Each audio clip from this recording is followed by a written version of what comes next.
A pilot looks out across the sky over Washington state and sees something he cannot explain. Not a weather balloon, not another aircraft, not anything that fits within the limits of known flight. He describes objects moving like saucers skipping across water, and just like that, the modern UFO era begins. Within weeks, sightings spread across the United States, across military installations, across civilian airspace. Reports came in from trained pilots, radar operators, ordinary people, all describing something just outside of what should be possible. At first, the question is simple: what are we seeing? But very quickly, that question evolves, because this is not a time of curiosity, this is a time of tension, a time of nuclear weapons, emerging missile technology, and a rapidly escalating Cold War. So the question changes from what is it to is it a threat? Welcome back to UFO to UAP, the Disclosure Report. I'm your host, Matt Tones. Thank you for listening.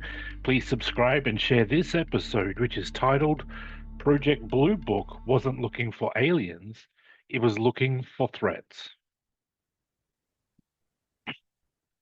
That shift from what is it to is it a threat changes everything. Because when the United States Air Force creates a program to investigate these sightings, it's not asking if humanity is alone. It is asking something far more immediate. Are we under surveillance or under test? That program becomes known as Project Blue Book, and over the next 2 decades, it will investigate more than 12,000 UFO sightings.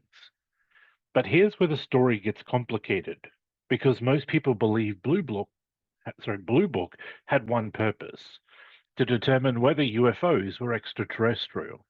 But that's not what it was built to do, not even close. So tonight, we're going to strip this back to the source, not the myth, not the simplified version, but the actual mission, the actual conclusions, and the question that was never really answered. Because Project Blue Book didn't close the UFO question, it closed something else: the threat question. To understand Project Blue Book, you have to understand the world it came from. And that's looking at the Cold War lens. The late 1940s and early 1950s were defined by one thing: uncertainty. The United States had just entered the nuclear age, seen the devastation of atomic weapons, and now faced a geopolitical rival in the Soviet Union. The Soviet Union was developing long range bombers, advanced missile technology, and actively gathering intelligence. The sky becomes strategic. Before this moment, the sky was a frontier, a domain of exploration. Now it becomes something else entirely: a potential vector of attack. Unidentified objects in the sky were no longer just curiosities. They were potential reconnaissance platforms, experimental aircraft, or early warning signs of technological breakthroughs. So when UFO sightings begin to increase, the response is not philosophical, it is operational. Before Project Blue Book, there were two earlier efforts: Project Sign in 1948 and Project Grudge in 1949. Both were tasked with investigating UFO sightings. Both attempted to answer, are these objects foreign technology? Project Sign reportedly considered multiple possibilities: natural phenomena, experimental US technology, Soviet technology, and yes, extraterrestrial origins. But crucially, extraterrestrial was treated as a hypothesis, not a conclusion. Comparatively, Project Grudge took a different tone: more skeptical, more dismissive, focused on reducing public concern, explaining sightings quickly because by now something else had emerged. UFO sightings were not just being reported, they were being amplified through newspapers, radio, and public speculation. And that created a new risk: public panic. So now the problem becomes twofold. What are these objects? How do we prevent these from destabilizing public confidence? So if we now look at the mission and reality, in 1952, Project Blue Book was established and its mission is clearly defined. Project Blue Book had three core goals: determine if UFOs posed a threat to national security, analyze and evaluate UFO-related data, and explain sightings using known scientific knowledge. Now, this is critical.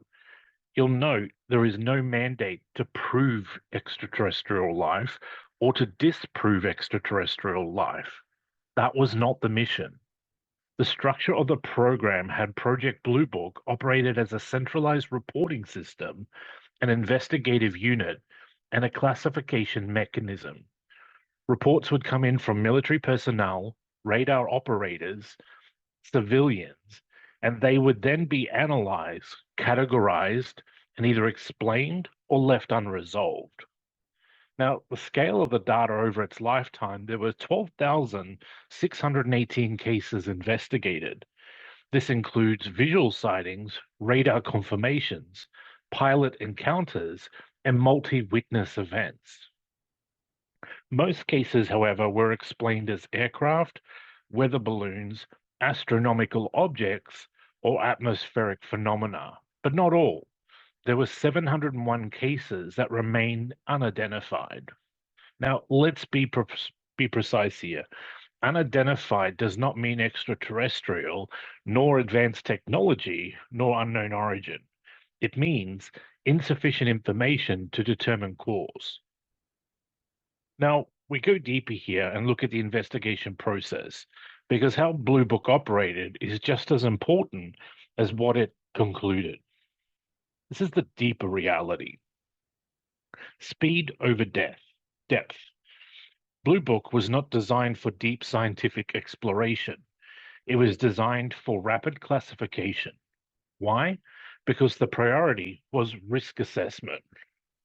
And there were resource constraints. The program was understaffed, underfunded, and often overwhelmed. And this meant limited follow-up, minimal field investigation, and reliance on incomplete data.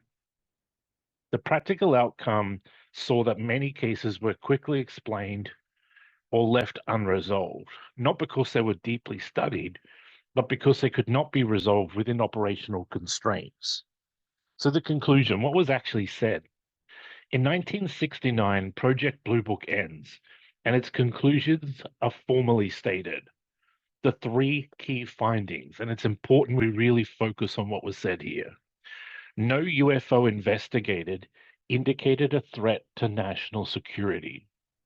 No evidence suggested technology beyond known scientific capabilities. No evidence indicated extraterrestrial vehicles. And this is where everything gets misunderstood. These conclusions are bounded by the data and mission of the program. They do not say UFOs do not exist, nor do they also do not say unexplained phenomena are not real. What they say is within the scope of investigation, no threat or advanced technology was confirmed. At the same time, the US government commissions an independent study known as the Condon Report, conducted by the University of Colorado. Its purpose to determine whether further study of UFOs was scientifically valuable, and its conclusion was that further study was unlikely to yield significant scientific breakthroughs. And that's an important distinction. This is not a statement about truth, it's a statement about research value. So the misinterpretation and the public narrative, let's look at that. Over time, Blue Book's conclusions have been simplified from nuance to soundbite. The original no threat identified, no advanced technology confirmed becomes nothing to see here. Why this happens? Because complex conclusions are hard to communicate. They're very easy to simplify and often reshaped by media. So what is the pattern here? Let's zoom out from the micro details a little bit. And if we look at the patterns across our last several episodes, we've explored ancient text as being the interpreted layer. We've seen global theories constructed, and now we're seeing government programs simplified explanations. Project Blue Book fits perfectly into this structure. So, what is the intelligence lens here? What's the deeper dive? Mission defines outcome. Blue Book answered the question it was designed to answer. Is this a threat? An unknown does not equal threat. An unidentified object is not automatically dangerous, advanced, or even extraterrestrial. Unresolved cases reflect limits of investigation, not proof of phenomenon. And public understanding simplifies complex findings. If Blue Book was correct, then most sightings have conventional explanations. Unidentified cases are likely data gaps. If Blue Book was limited, then some phenomena may not have been fully investigated and important data may have been missed. So my final assessment is this. Project Blue Book was a Cold War intelligence program. It focused on risk. It was designed for classification. It was not a definitive study of UFOs or a search for extraterrestrial life. Because the question Blue Book answered was never, are we alone? It was, are we at risk? And once that question was resolved, the program ended. But the other question remains open. This is UFO to UAP, the Disclosure Report. I'm Matt Tones, and sometimes what a system is designed to detect matters more than what it never finds. Please subscribe, please share the episode, and don't forget to tell your mum about this one.